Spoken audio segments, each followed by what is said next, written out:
Gurita bisnis Sandra Dewi ngaku punya 88 tas mewah dari endorse, bukan korupsi Harvey Mois. Sandra Dewi mengklaim 88 tas mewah yang disita Kejaksaan Agung atau Kejagung merupakan hasil endorse tidak terkait dengan kasus korupsi yang melibatkan suaminya Harvey Mois.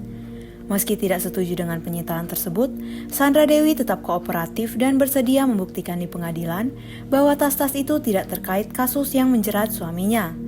Itu hasil yang didapat dari hasil keringat Ibu SD yang telah diklarifikasi oleh penyidik bahwasanya itu memang benar didapat dari hasil endorse ya, kata Haris Arthur Haidar selaku kuasa hukum Harvey Mois kepada wartawan di Kejari, Jakarta Selatan pada Senin 22 Juli 2024 kemarin. Kerja dari Ibu SD tapi disita juga. Nanti kita buktikan sama-sama di pengadilan apakah itu terkait perbuatan HM atau tidak. Pastinya beliau keberatan, tapi karena kooperatif, bilang gak apa-apa kita buktikan di pengadilan, ungkap Haris.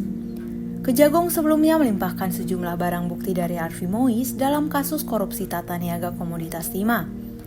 Barang bukti yang disita terdiri dari 11 rumah, 8 mobil mewah sampai 88 tas mewah. Yuk simak gurita bisnis Sandra Dewi yang ngaku punya 88 tas mewah dari hasil endorse berikut ini. Gurita bisnis Sandra Dewi. Yang pertama, kuliner. Sandra Dewi punya bisnis kuliner yang memproduksi cemilan sehat bernama More Chips.